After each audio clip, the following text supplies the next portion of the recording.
Om Brahmanandam Paramasukhadam Kevalam Jnanamurtim Dvandvatitam Gagana Sadrisham Tattvamatsyaadilaksham Ekam Nityam Vimalam Achalam Sarvadhi Sakshi Bhutam Bhavatitam Trigunarahitam Sadgurum Tam Namami.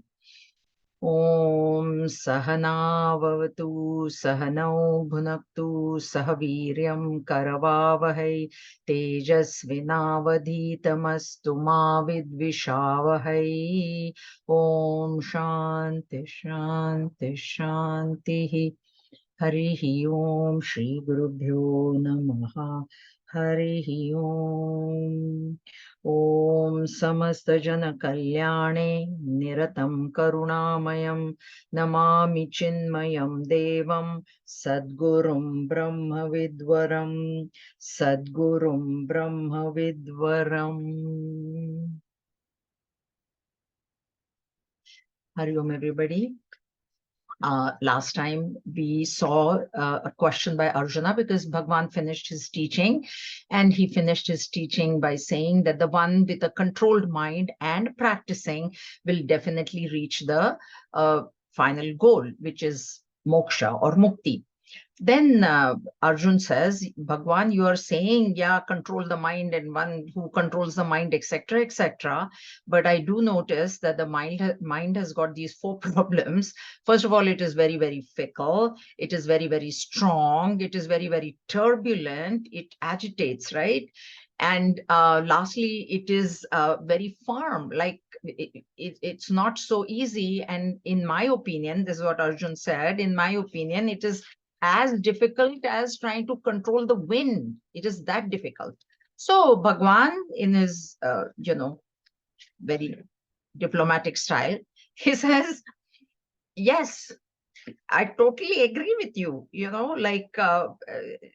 Absolutely, you're absolutely right. The mind is all those four things, but there is a but that you can control it by two things, abhyasa and vairagya. So we saw what abhyasa literally translated practice, repetition of one particular thing is practice.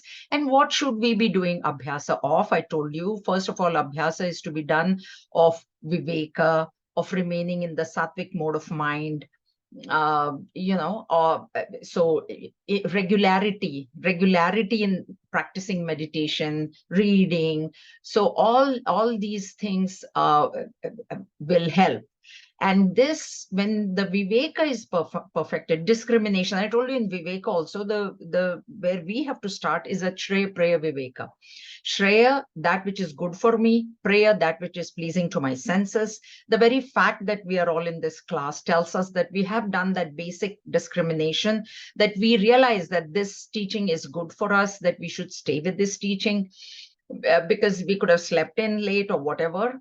So that if we know that, if we get that discrimination perfectly, then vairagya will automatically come, because that discrimination of what is good for me is leading me to classes. And in the classes, what any Advaita master would say is that the world is not as real or as glittering as it seems, and it is the not self. So stay away. And that is what should develop vairagya. Vairagya should come out of knowledge, then it will stay. If there is something known as smashana vairagya also, some sad things happen in our life, some death happens, some this and this, suddenly we become very dispassionate, but that will not stay. Over time it will go away. So dispassion developed out of knowledge will stay, because that knowledge is firm. Okay, so Bhagwan told him that these are the two methods. Now Arjun comes up with another question, and this is very pertinent and important for us as well. So verse 37, Arjuna uvacha ayati shraddhayopetaha yogat chalitamanasaha aprapya yoga samsiddhim kam gatim Krishna gacchati. He who, though possessed of faith, is unable to control himself, whose mind wanders away from yoga, to what end does he, having failed to attain perfection in yoga, go, O Krishna? So the question is now that, okay, this person has got faith. This person is practicing. He's doing abhyasa and he's practicing vairagya as well. So in shraddhayopetaha, so full of faith, he's full of faith, he's practicing. But then yoga chalita manasaha. So what is happening? Yoga means while doing yoga. What is yoga here is everything is yoga. So he's doing karma yoga. He's doing jnana yoga, means he's studying also. He's doing dhyana yoga. He is doing the spiritual practices with faith. That is what it means. But maybe he falls from that. Okay. Aprapya yoga sausiddhim. Even when he is trying aprapya, he doesn't get that siddhi. Siddhi is here what? Not supernatural powers. That ultimate goal of moksha, he doesn't get. Okay. Then ka gatim. Gati word, gati is also the, see, there are two words here. There is karma phala, one word is there, and karma gati is there. Karma phala is result, fruit. Gati also is result of fruit. But when karma phala is said, that phala is in this life itself. Phala. And gati is in the next life. So gati you don't get in this life. Gati also is a result. Gati is a result. But that result doesn't come in this life. It comes in the next life. So the question here is, in this life, with faith, he is practicing, but he doesn't reach the goal. Then what is his gati? What will happen in his next life? So here there are two things that we should look deeply into, because there are senior students. I'm going deep. If you even just this much, if you understand of this verse at this level, if you're just doing Bhagavad Gita for the first time, this is fine if you understand this. But I'm going to go a little bit deeper. Question arises here is, what this is he has fallen from the path. Okay, this person who is practicing has fallen. Now, from where did he fall? Why did he fall? These are the two questions here. So from where? So if you take the theme of this chapter, then he has fallen from either abhyasa or vairagya. See, he has faith. So Bhagavan has said, you do abhyasa, you do practice, vairagya you should have. So he's practicing that, and now he has fallen. That's as per. But in spiritual evolution, there are kind of these 5 steps. Okay, like we have grade 1, grade 2, grade 3, like that. The first step is viveka. Discrimination comes first, because unless and until you are convinced that this is what you want, this is what is good for you, you are not going to come to this path, to this class, to any spiritual path. Okay, so viveka is number 1. Then when you have done the viveka, when you have done the discrimination, this is good for me, then what you will do is you will go into shravanam, listening.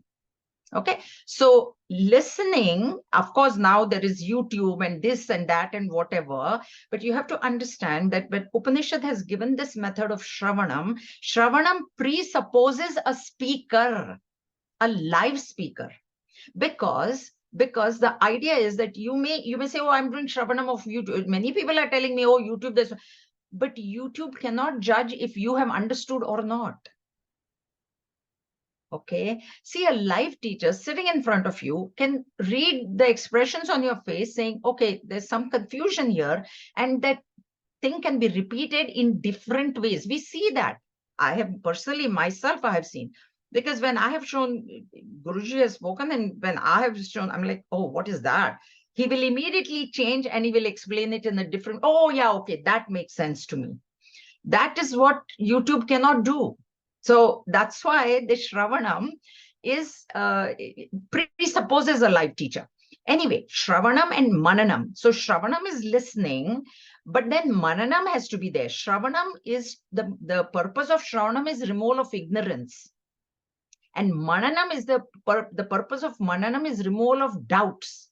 See, you hear something and then you say, oh, but the teacher is saying I'm not the body, but I really feel I'm the body. And so all these doubts that are there, they have to be removed in mananam. When we do discussion, it is mananam. It is a joint mananam that we are doing. That's why we tell you, think about this verse and tell us what you think, what is your understanding of the verse. That is what mananam is. So the first step is viveka, then shravana mananam. Third is nididhyasanam. That is this chapter, dhyana. You have to now start focusing your mind, because you have made the discrimination that this is good for me. You have heard, your ignorance has been removed, your doubts have been removed. Now you have to focus that mind on that. In Advaita Vedanta, it is only the Aham Brahmasmi thought that you would focus your mind on. Okay, when this nididhyasana is perfected, it leads into samadhi, which is the fourth step, and there are steps after that, but that's okay, we need not go there. Now, fall can happen only from 1, 2, and 3. So viveka, a person who is doing viveka, he can fall from there. Person who has perfected viveka and he is doing shravanam mananam, he can fall from there, and he can fall from nididhyasana. But once he enters samadhi, there can be no fall, because samadhi is that, even for a moment, if he gets that realization of oneness of his self with Brahman, Jiva Brahma Aikya, if he gets even, and we see that in the life of Raman Maharshi. At 16, he withdrew from all his body equipments, from the upadhis. He got that glimpse of that self, and what did he do? He just left home and went away. So there cannot be a fall from samadhi, but from these first 3 steps, we can fall. Now, viveka is the most common thing that people, they think, oh, this is for me, then they come, then they get bored, then this. Shravanam, what happens is, if there is no intrinsic change brought within us, then, because I'll tell you, if you read Tattva Bodh, which we have done, we started with Tattva Bodh, and then we ended up with Mandukya Upanishad, which is the highest. Teaching was exactly the same. It was same. So if that change is not coming within us, then what happens is, what, same thing they are saying, same. It starts, it doesn't make, sense anymore. The change has to be there, an intrinsic change. Because of that, fall will be there. And nididhyasanam, the fall is, the mind is extremely turbulent. You think you have controlled the mind, but it doesn't. Okay, so this is where from where fall can happen for a person. The person, Bhagwan will use the word yoga bhrashta. Bhrashta word should not be taken as a bad, like he became a criminal, he did something wrong. Not like that. There's nothing like that. This person is highly sattvic. Okay, so there's nothing like that. Now, this is from where he will fall. Now, the other question is, why will he fall? Why does a person fall? The one very common thing is death. Death is the first thing, because the death is controlled by the prarabdha of the body. Death doesn't concern itself by saying, oh, this person is doing this, he's practicing meditation, he's, a member of the mission, nothing like that. When it comes to death, it is straight controlled by the prarabdha of the body. This person may be extremely sincere, he has full faith, blah, blah, blah, blah, whatever it is. If the prarabdha of the body ends, he will die. Okay, so then he falls. So he's studying, he's doing everything, but now he fell because of death. So there's nothing we can do about it. The other thing is very important. So this, I've told you this many times. First of all, human birth is because of 50% papa, 50% punya, merit and demerit. Now, this punya, this merit, there's different kinds of merits. So you see some people who are very rich. They are very rich, or they have a very good family, or great friends, or name, fame. There are many things that, because the result of punya is sukha. Remember that. How that sukha is, maybe the sukha is coming from money, maybe the sukha is coming from family relations, very good family ties. Some people are just born alone, they're alone. So, and then there is a specific type of punya which is required for the spiritual path, which is the greatest punya, they say, is that if it brings you into the spiritual path, for whatever the reason may be, then that punya is there. Now, with punya and papa, it is like a bank balance. It is a bank balance. And I've given you this example. You have a credit card with whatever limit that you have. You go on a holiday and that limit runs out. You have to come back. So punya is like that. It is sanchita karma. It is accumulated, right? So this accumulation is of maybe 1 unit, 100 unit, 1,000, whatever units you can, as much. When that ends, the person falls from the path. That is the problem. So we don't know when that punya is going to end, because remember that every time you're attending a class, your punya is continuing. That's why you are, otherwise there will be some obstacle will come. Some obstacle. Today only I got somebody's child is sick. She can't attend class. Every class that we attend, physical has to, your body has to be healthy, other people around you have to be healthy, so many things are there. Now the way this papa works, now what has happened is punya is finished for that spiritual path.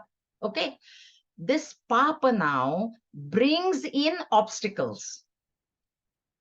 Any obstacle, any sorrow that comes in our way is a result of the papa fructifying. That is what happens. The person is, and I have seen this in my life, because I have been with the mission since 1988. Before, actually 86, a couple of years I was attending classes. I'd started attending classes, but from 88 onwards, I was more serious. And I have seen many people attending classes and then halfway leaving us and going. I was thinking about that this morning. Actually, the founders were maybe 5 or 6 people in Vancouver in 1972 when Gurudev came. His lecture was at SFU, and he stayed in Mr. and Mrs. Kapai's house. He was supposed to stay with the Council General, but see, this is how it works. So he was actually supposed to stay with the Council General of India in Vancouver, and his wife, there was a death in his wife's family. So she went off to India, and the Consul General requested Mr. Kapai that my wife is not here. Can you see how this is how things work. It's their punya that Gurudev stayed in their house first time when he came to Vancouver. And that was it. There was no turning for them. The Guru comes and that's it. And till death, till they both died, and they died just 2 years ago, right? 3 years ago, Mr. Kapai, they were loyal to the mission. The original founders, that's what I was thinking, the original 4 or 5 people that were there till death, because I've seen all of them go away. Till death, they supported the mission. But then there are these other, I also came in between, like I said. Now I have to see if my punya will take me up to death or where it will take me up to. But there are these other people who came and they left, came and left, came and left. This is why. This is why.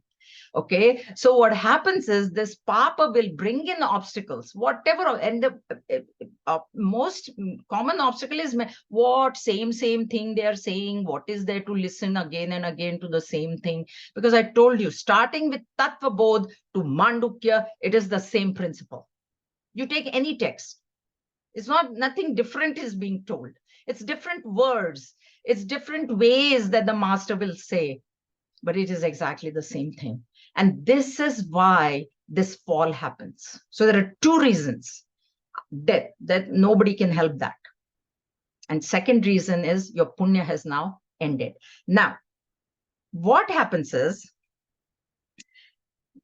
punya from the past, that reserve has ended. But you have to understand that this person in his present life is on the path. So that also is accumulating punya.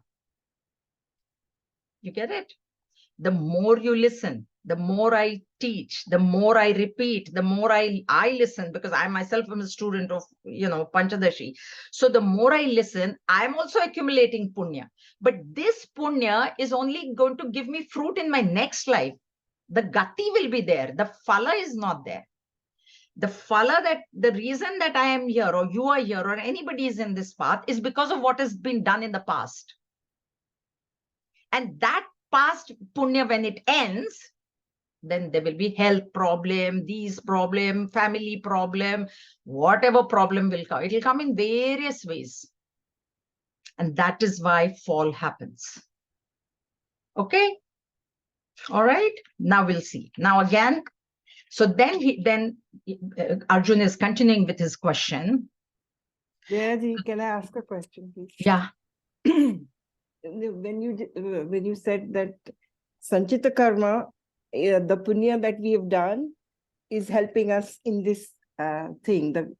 But then in this life, whatever we are doing, does it mean that it does not help us in helping us keep in this path? I mean, like, as you said, when a merit gets over, then some obstacles will come. But then when we are doing this studying, when we are doing all this in this life, that is what I exactly explained, that you are collecting, but you will only get gati. You will get next life, you will get the benefit of it in a future time, because karma, it is karma that is giving you punya. Karma result is always in time and space. I told you that Friday class, right? Karma will give you result, but there has to be time, and different time, different place.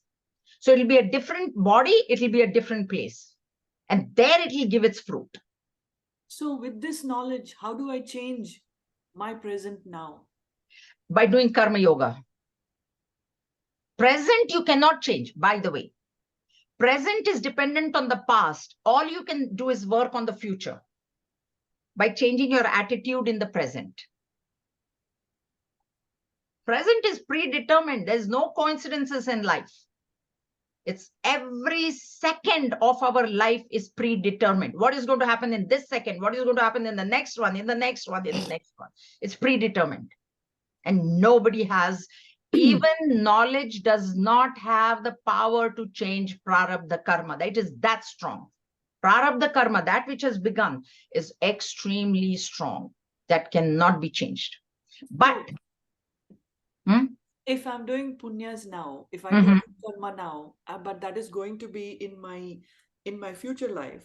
Correct.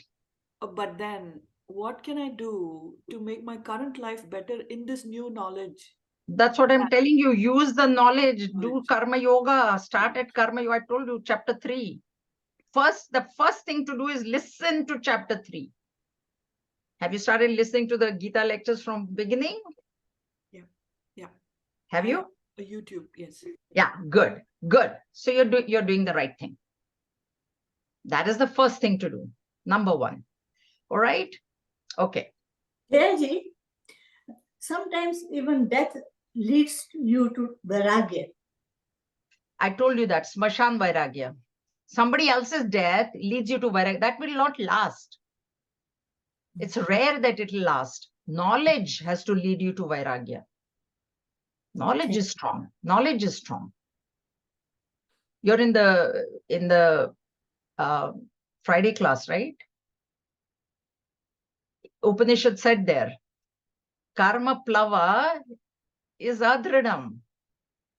Jnana plava is very strong. Bhagavad Gita. There's nothing like knowledge. Bhagavan, further he will say, there is nothing more purifying than knowledge. We have to purify ourselves. The jiva has to purify itself. And for that, karma yoga is required. And that is the first step. First you purify, then your knowledge will become firm. Kaschid yoga bhaya vibhrashtaha. What is this? I can't read. Okay.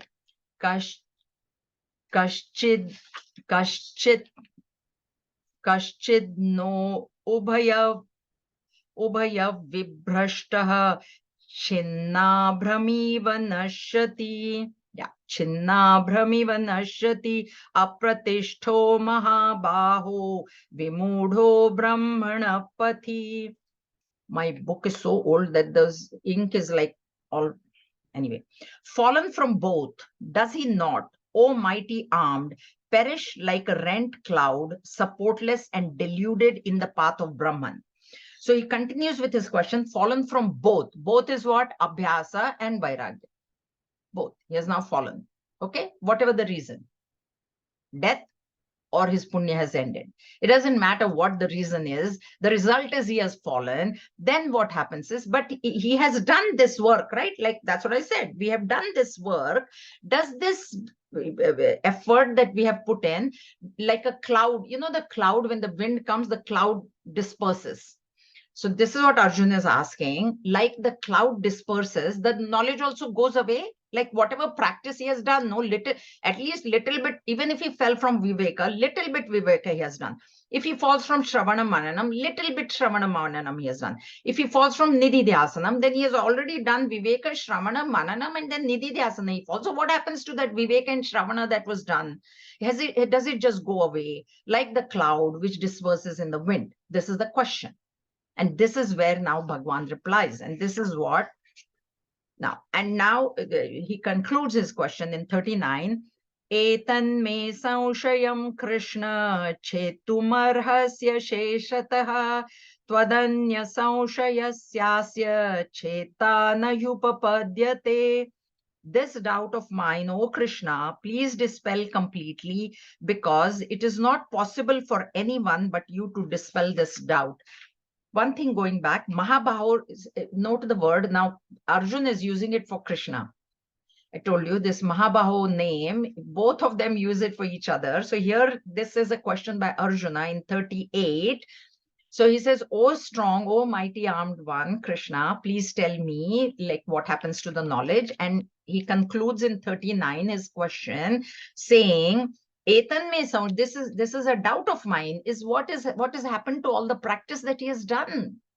Because he has fallen. So he was on the path and he has fallen. It is not that he did not start only. The one who doesn't start only, that's a different matter. That is not the person in question. The person in question is people like us. People like me. What will happen to me afterwards? Right? So he says, you are the only one that can clarify this doubt. So please tell me. Clear? Any questions? All right. Shri Bhagavan Uvacha Parthanevaiha namutra vinashastasya vidyate nahi kalyana krit kaschida durgatim tata gacchati. The blessed Lord said, O Partha, neither in this world nor in the next world is there destruction for him. None verily who strives to do good, O my son, ever comes to grief. There are two words that are used for Arjuna here. One is Partha and one is Tata. So Partha, the Partha, one meaning of Partha is the son of Pruthu. So Pritha, sorry. Prithu was the king. He was the grandfather of Arjun. Pritha's daughter was what did I say? Pritha was the daughter of King Prithu. Pritha is the female. So Pritha is Kunti's name, another name for Kunti. And so her sons become Partha. So Partha is all five. All Karna also was Partha only, but here it is referring to Arjun because there's a one-on-one dialogue. This is, and Pa represents Paramatma. This is the other interpret. There are many interpretations of the word Partha. Here, Pa represents Paramatma, God, and Artha, the meaning. So the wealth, Artha, wealth, or the essence. So Partha is a person who is trying to gain the wealth of Paramatma, or who is trying to know Paramatma. That way this Partha is used, this word is used here, the name. So it says you are trying to know what is happening to this person who has done certain amount of practice. This is what he says. And Tata word is very interesting. Tata is used for son. It is used for son, will also call father Partha. A disciple will call the teacher Partha, the teacher will call the disciple Tata. So this Tata word is, it means son, it means father, it means grandson, it means disciple, it means teacher. So this Tata word is very unique. It's used in all. Here, of course, oh my son, so he's referring to Arjuna. He says that neither in this world, so here or in the next, because Gati he has asked for, and I told you, Gati is always in the next life. He says it does not go waste. That is number one. That is why we say, keep on practicing. That's why I've told you, even if in seat of meditation, my Acharya also told me, Japa, I asked him when I was there, I said, my mind wanders. He says, no, you still continue to do Japa because you are now creating a vasana for your next birth. So it's in prep for the next birth. This is when you believe in reincarnation. If you believe in rebirth, and we have to, because that is what Shastra is saying, we should continue to do it without thinking, what will I get? What will I get? You don't know. Already you're in this class, that means something you have done in the past. Otherwise, nobody can come into this, but let me tell you, guaranteed, there is punya somewhere which has now, and that's why people are joining late, because that it's like I told you, like GIC, it is when it matures, you will come. Otherwise, till then you'll think, no, what is there? My children, that's very, very common. My kids need it, but I don't. That's why Balvihar parents are not here.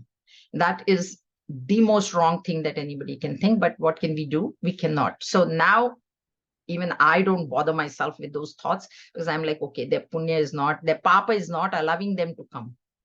When we are making it so easy, Zoom and all that. So it is, nothing can help that. Karma is very powerful. So if their karmas are like that, they will not come. There's some thought will be there. So it's okay. So don't worry about that. So we are doing this. He says, and this is the universal law. This is that whatever you have done in this, because you see, I told you, whatever we have done in the past, we are getting it. The result is coming in this life. So whatever we do in this life, we will get the result in the next life. All right. Okay. Now let's see. Now what happens? Now, there are two scenarios that Bhagwan is going to give, 41 and 42, and we need to see why there are these two scenarios, and we'll address that here now. Prapya punya krutam lokan ushitva shashvati samaha shuchinam shrimatam gehe yoga bhrashto bhijayate. Having attained to the worlds of the righteous and having dwelt there for everlasting long years, he who had fallen from yoga is born again in the house of the pure and the wealthy. Now there are two scenarios. Okay. Now here Bhagwan has used the word yoga bhrashta. Arjun didn't use that word, but Bhagwan is. Who is a yoga bhrashta? Not that anybody has done anything bad or criminal. Either he has died or his punya has come to an end. Okay. Yoga bhrashta is fallen. Yoga from yoga. He was doing yoga, he's fallen. And I gave you the two reasons. Now, in those two reasons, there are two bifurcations. So the person is practicing yoga. Question is, has he become completely desireless, or does he still have some desires in his mind? Some hidden subtle desire. People do see, now we are studying these higher texts. Now we have more clarity also.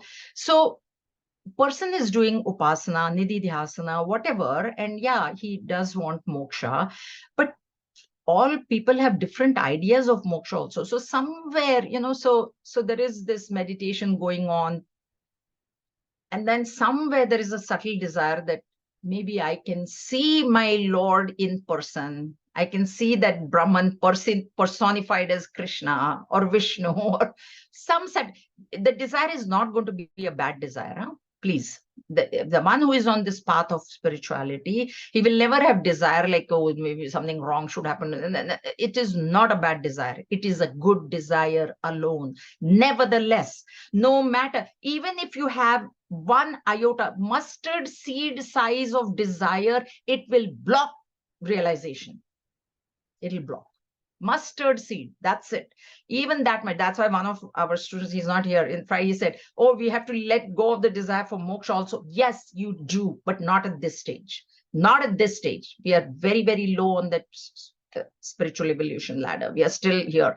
So no, not at this stage. So even if there is an iota of desire in the mind of the person who is doing yoga, now either he died or he, they're saying he fell, whatever reason, then what happens is, because the power of that yoga is there, the desire is also there, the power of that yoga is there. That power will take him to Brahma Loka. It takes him. Brahma Loka is the highest field of experience where there is a predominance of sattva. Okay, anything, the higher worlds that we have, Swarga and all that, this is all for fulfillment of desires. It's all, there's only happiness in the upper worlds. There is only sorrow in the lower worlds. But this person has done this in this life. That is why I'm telling you that this life, whatever you do, it is not going to give you Durgati. The Durgati is falling down. He will not fall down, because later on in Bhagavad Gita itself, you will hear that the person who is tamasic will fall, go down, go to animal worlds, plant worlds, mineral world also, it is said. But this person who has done yoga and there for long years, Bhagavan says it, for everlasting, he will enjoy that whatever desire that he has, he will enjoy. Then he will come back into Shuchinam Shrimatam Gehe. Gehe house. Shuchinam very pure. Shrimatam financially very comfortable. Okay. So if you have difficulty believing in Brahmaloka, it is there. It is in the Vedas. Okay. But if you have difficulty, then understand this verse, and this is how we would have explained it in Yajna setting. What happens is, when the desire is there, but the yoga is there, that power of yoga will give that person a birth in a family which is financially stable and yet very pure. So what happens is, he does not have to worry where my next meal is going to come from, and he is now free to do his spiritual practices. Because I've told you this, Vedanta is not for those who are worrying about where is my next meal going to come from. Karma is the way for them. They need to do karma. They need to go out and find a job, not be in this class. So one who is only financially stable, it becomes very easy for him now to do the spiritual practices. Because he's not worried. He's not worried. What will happen to me? What will happen to my children? Very stable. This is what happens. And because he's financially very stable, whatever that little desires that he has, he can fulfill those desires as well as he can do his spiritual practices. So this is how these two are giving results. Gati. That's why whatever you do in this life, you're only accumulating. So keep accumulating, because you need it for your next life. So keep accumulating. That is the message. Okay, so if there is this any subtle desire, and try to sublimate your desires. Desires have to be sublimated. They should not be suppressed. If they are suppressed, they will come back in double force. Sublimation is when your desire is surrendered to a higher goal. And there are new people, so I'm repeating my example. The athlete who has his or her mind on the gold medal has to give up all the parties and wrong eating and whatnot, and follow what the coach is telling. This is what you have to eat. This is what you have to practice. This is how you have to do it. This is how to do it, because your mind is on the goal. So if your mind is on that moksha, then you will do all your spiritual practices. Okay, as told by Bhagavad Gita. Bhagavad Gita is the best manual. It's a practical text. Practically it tells you what to do. It is, that's why some people call it a dharma grantha. Dharma is what the do's and don'ts. Upanishad is jnana, only jnana. Upanishad doesn't tell you what to do. It just tells you the highest. That's why we don't allow, it's not advisable for those who are not ready to go into an Upanishad class, because then they get lost. Okay. So you understand. So I actually, this is what even Swami Vidyaranya says in Panchadashi. The one who has, this is what he says, even a wee bit of desire is going to block realization. Okay. So if that person has desires, but yet if he is doing it, then he will go to Brahmaloka where all his desires will be fulfilled. He has to come back. That's why there was another question. From Brahmaloka, is there only Krama Mukti? No. No. There's no guarantee of Krama Mukti from Brahmaloka. You can come back. And this is what will bring you back. Okay. So this is what happens. Now, the other scenario is where he doesn't have any desire at all, which is the best. Which is the best. If you have sublimated all your desire, you don't even have the desire for moksha now, or you don't even have the desire to see your Ishta Devata, or, whatever, no desire, whatever. Then what? Athava, next verse, Bhagavan starts with Athava. Athava is or. अथवा योगिनामेव कुले भवति धीमताम् एतद्वि दुर्लभतरं लोके जन्म यदि दृष्णो अथवा योगिनामेव कुले भवति धीमताम् एतद्वि दुर्लभतरं लोके जन्म यदि दृशम्. Or he is even born in the family of the wise yogis. Verily, a birth like this is very difficult to obtain in this world. And we'll see why. Example here, for those of you who know, Sant Jnaneshwar is the example for this verse. Sant Jnaneshwar and they were three brothers and one sister, Nivrutti, Sopan, Jnaneshwar, Jnandev, and then Muktabai. So these four children were born in a family which had no food. Even food they didn't have, which is the basic necessity, but they were realized souls from birth. So they didn't even want food. See, when you become desireless, if there is nothing, what do you care? That's the greatest. That's why Bhagavan Shankaracharya in Bhaja Govindam says, the one who has the greatest dispassion is the happiest, because it doesn't matter to him or her. It's there, okay. It's not there, it's okay. That's the importance of Vairagya, dispassion. So this person now who has been practicing yoga, and he also has fallen for whatever reason, but he was extremely nishkama without any desire whatsoever, he will immediately get. Now see the previous verse, it is actually he goes to Brahmaloka for long years, he stays there, his desires up, then he comes back. And so imagine the time gap in realization. Whereas the one who doesn't have desires, why? Because this desire is, in chapter 3, listen, Bhagavan says, Kama Esha, Krodha Esha. Kama is the one that is the problem. It's the greatest problem is desire. So this person doesn't have any desire. Immediate birth is there. Immediate. He falls from this birth. Immediately he's born in a family of yogis. That's it. And he doesn't have any desires. So right from childhood, he's almost there, realize, very, very close to realization. But Bhagavan says, this is a very durlabha. This birth is very, very rare. You know why? Because to find a family of yogis only is difficult. Where will you find a family like that, which is already on the spiritual path? Because what happens is, if the person realizes, like Raman Maharshi, they just go away. They don't get married and have children. Nobody does. Anybody, if they're married, they will leave the children and go. If they are not married, they will not get married. That's why we see all these Swamijis there, right? They have. So the birth in such family is extremely rare, but then realization also is very immediate. Because why? There is nothing, there's no blockage. There is no obstacle. Obstacle is desire. And that is why it is very important that we sublimate our desires. Sublimate them. Of course, there are very many young people here, and it's very difficult for them to understand this. So what is recommended, that's why, is that you fulfill your desires, but they should be fulfilled remaining in the parameters of dharma.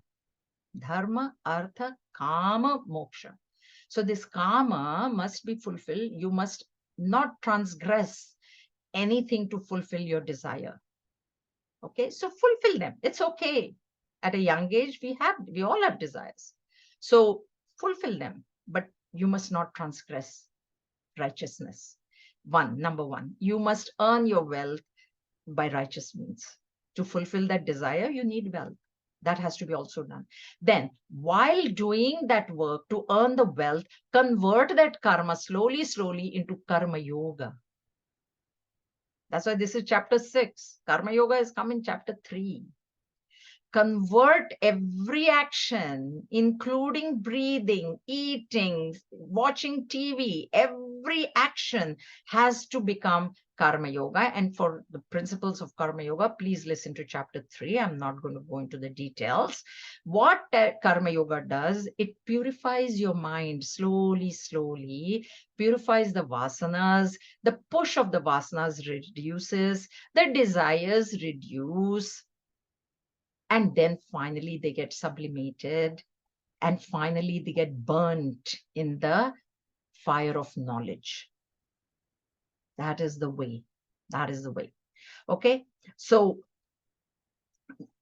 this is what is happening. Arjuna has asked a question. The person is doing with full faith yoga, but he falls. Where does he fall from? Viveka, Shravana Mananam, and Nididhyasanam. If he enters Samadhi by some great luck, if he enters Samadhi in this, there is no fall for him. He will just keep going ahead. But he falls, and he falls because of death. He falls because of punya coming to an end. Then what happens is, it depends, does he have desires or doesn't he not? If he has desires, then he goes to Brahmaloka, or he gets, you can say he gets birth in a very comfortable, see, I know Birlas, right? So rich. They, every quarter, they have a Mahatma in their house, in their Birla house in Calcutta. And December 1st week is reserved for Chinmaya mission. So Gurudev used to go, Tejomanji used to go, now Swami Swarupananji goes there. They have this Swamiji, and then they are the ones that are building all the temples. So it's a rich family, but pure-hearted also at the same time. So that is those are the families. And then the one who doesn't have any desire, it doesn't matter. He doesn't want riches. He doesn't even care about food. So then he gets birth in this yogi family. But this is the immediate part. So that's why it becomes important to work on the desires. Like, how fast do you want moksha? How mumukshutvam? That's why it is said, mumukshutva, you should have the great, see, we have desire, but we're like, okay, that's fine, Swami Vivekananda was walking with a person. So this friend of his asked him, they were walking along the Ganges, and the person asked him, do you say this is what burning desire for liberation, burning desire? What is burning desire? What does that mean? He asked. So apparently Swami Vivekananda, I've not seen, but he was a big man. So he just took this man and pushed him under the water and held him there for a few minutes and then brought him out. I said, why did you do this? He said, how much desire did you have to get out of the water when I was holding you underwater? It's a burning desire. Okay, that much desire you have to have for moksha. That is what mumukshutvam is. So if you have a burning desire, but I don't think I have a burning desire. I will be very, very honest. But there is a desire to get freed from this bondage of ups and downs. And so you follow. Any questions? So we have only 43, 44, 45, 46, 47. Oh, still we have this thing. Okay. So let's do 43 at least. Tatra tam buddhi sanyogam labhate paurvadehikam yatate chatato bhuyah samsiddhau kuru nandana. There he comes to be united with the knowledge acquired in his former body, this is the conclusion, and strives more than before for perfection, O son of the Kurus. Kuru Nandana, child, Kuru of the Kuru dynasty. They were also Kauravas, Pandavas also, they were all brothers. So Tatra, so this is referring to 42. This is referring to verse 42. Tatra, where? There. What do you mean there? There in the family of yogis, Buddhi Sanyogam Labhate Paurvadehikam. Paurvadehi, that's why past. Paurva is Purva. coming from Purva past, Dehikam, in the previous body, in the previous embodiment, that Jiva who did all these spiritual practices in this family of yogis, Buddhi Sanyogam, what Sanyoga is joining, yoga is joining with Buddhi, intellect. Intellect joins means what? Jiva Brahma Aikya he gets without any delay based on what he has done in the past life. Okay, understand this. And this is immediate. Immediate. Sant and Jnaneshwara, they were just at birth only, they were kind of realized a little bit of prarabdha was remaining. So they took birth and that's it. That was the end. That was the last birth for all four of them. All four, three brothers, one sister, all four realized. Okay. So yatate chatato bhuya immediately. Whereas if you look at verse 41, it says, Lokan Ushitva, righteous having dwelt there for everlasting long years. That is the difference. That is the difference. That is the difference that desire is making. It takes a long time when you go to Brahma Loka, then you come back and then you get realization. It's a long time. But whereas if there is desirelessness, then you get birth in a family where there is immediate realization. This is what Bhagavan concludes here. Samsiddho Kuru Nandana. Samsiddho. Siddhi here, I told you, Siddhi here is Jiva Brahma Aikya. Siddhi is not supernatural powers or anything, because there are some people, they want supernatural powers. That's why they do whatever that they practices they're doing. But we are not talking about supernatural powers. We do not recommend, Vedanta does not recommend supernatural powers because it will give ego. You will get supernatural powers if you do particular dhyana. You do dhyana on the throat chakra. If you do dhyana, you know, the 8 chakras are there, those of you who are familiar with that, then apparently the person is born as a linguist. So immediately you see people, I have known people, languages come very easily to them. They can learn different languages. One of my friends, he was translating documents from Arabic, French, Spanish. Government used to call him because government contracts. He used to be called to just do the translation. But it comes very, very easily then. So this also is there, but Vedanta, Advaita Vedanta doesn't recommend. We don't recommend. Okay. So Gandha Tanmatra, if you do, then there is another result. All these results are there. All right. We'll read this one at least. Purvabhyasena te naiva riyate yavashopi saha jidnyasurapi yogasya shabda brahmati vartate. By that very former practice, he is born on in spite of himself. Even he who merely wishes to know yoga goes beyond the Shabda Brahman. So based on that former practice, see, this practice is very important. The example given here is of Beethoven. I don't know how many of you are aware. Beethoven was born deaf. At the age of 6, he wrote his first symphony. A deaf child at the age of 6, writing his own symphony. Apparently his father, what he did was he cut the legs of the piano and he put that keyboard on the floor, and Beethoven used to lie on the floor with his ear to the floor and he would get the vibrations, and that's how he wrote his first symphony. Now, how does this 6-year-old deaf child write that, which is till today, Beethoven's name is there, right? How? That's why Purva Abhyasa is very important. The other example they give is of a newborn baby. The baby sucks the breast of the mother, doesn't it? Who taught the baby? Who teaches the baby? How can anybody teach the baby? So he has brought that child, that baby has brought it from his past life. This is why these words are true. We see that. Beethoven, you see. Okay. Or we see child prodigies. Previously, there was some 3 or 4-year-old child playing tabla like it was going on, email. How can that be possible unless he has brought it? So it's us also, when we we are all on this path. I find some people get it right away and some people can't get it after so many years. So that is all based on what we have done in the past. What we have done in the past, it will bring you to that path. Even me, I came into the path after I came to Vancouver. So that delay was there that much.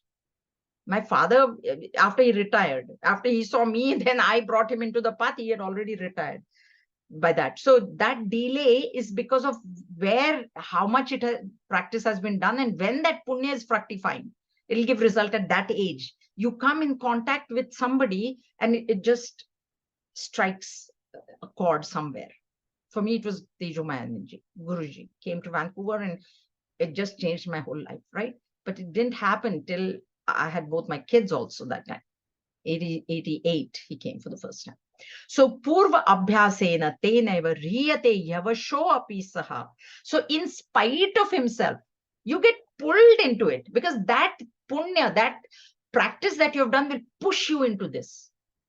So in spite of yourself, me too, I didn't go looking for Guruji. There are people who look for, I got a call very comfortably. I was sitting in my house.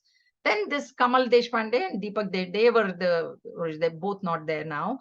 They were into that. They're like, oh, we need people, come on over. And, they needed people. So I went. Actually, this was said to me, we need people. Even today also, we are saying the same thing. We need people, please come. And then people come, and then nobody continues. But for me, in spite of myself, I got pushed into it, and then I stayed. That is what it is. And not only did I stay, then I wanted to go, and then I wanted to do the course, and then I rest is history. So that's why Bhagwan is saying here, is born in spite of himself. And there are so many times when we are advertising, keeping Zoom classes, this, and nobody comes, which tells us that they don't have that punya, that abhyasa is not there. Okay, so even he who merely wishes to know yoga, that's that desire, that small desire that I want to know what this is, he will go beyond Shabda Brahman. Beyond Shabda Brahman is beyond Om. Shabda Brahman is Om. And beyond Om is there is the Om, the three matras.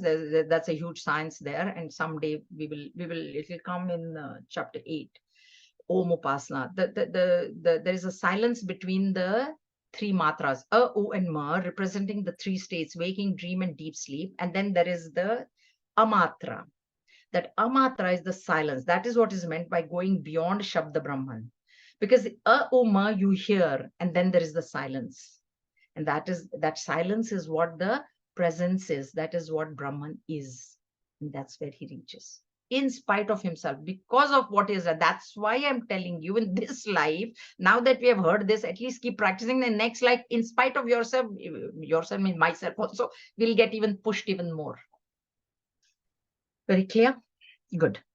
Okay, so we'll meet next Sunday, and tomorrow there is a class, Monday class. So those who are in the Monday class, please do come.